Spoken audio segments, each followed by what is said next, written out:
আপনাকে ধন্যবাদ। আমি যে আসছি দীর্ঘদিন পরে, গতকালকে তত্ত্বাবধায়ক সরকার ব্যবস্থার জন্য যে মামলাটি ছিল সেটা আমি করেছি, আমি বিএনপির পক্ষে করেছি এবং গতকালকে একটা ঈদের দিন ছিল।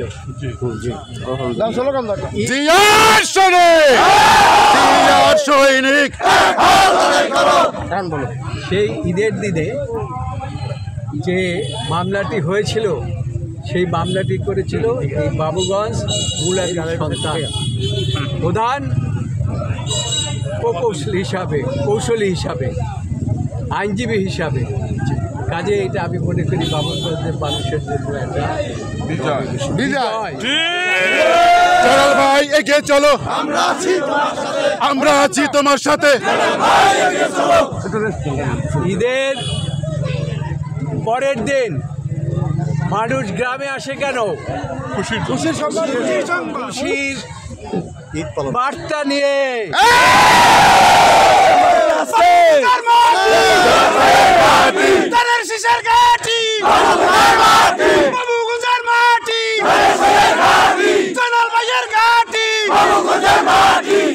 তাই আপনাদেরকে বুঝতে হবে, আমি যেহেতু ঈদের পরের দিনে এই বাবুগঞ্জ পুরাতে এসেছি, কাজেই সেইটা অবশ্যই একটা বার্তা বহন করে।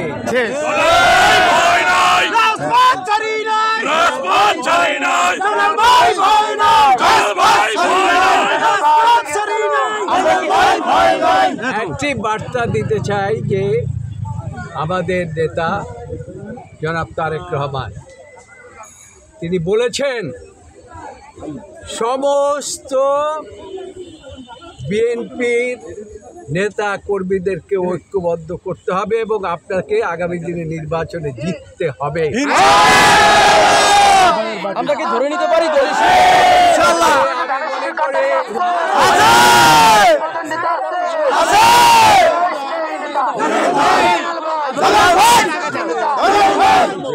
আমরা কি ধরে নিতে পারি দলীয় সিদ্ধান্ত আপনার দিকেই যাচ্ছে? শতভাগ আশাবাদী। ধন্যবাদ আপনাকে, ধন্যবাদ। আপনারা শুধু দোয়া করবেন আমি এই মানুষ ঐক্যবদ্ধভাবে ধানের শীতের জন্য কাজ করে যেন এগিয়ে যেতে পারে এবং বিজয় ছিনিয়ে আনতে পারে।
বাবুগঞ্জের মাটি, ধানের শীষের ঘাটি, তারেক রহমানের ঘাটি, খালেদা জিয়ার ঘাটি, বাবুগঞ্জের মাটি, জানাল ভাইয়ের ঘাটি, বাবুগঞ্জের মাটি, জানাল ভাই ভয় নাই, রাজপথ ছাড়ি নাই, জানাল ভাই এগিয়ে চলো, আমরা আছি তোমার সাথে। বাবুগঞ্জের মামাটি মানুষের নেতা আছে, নেতা আছে।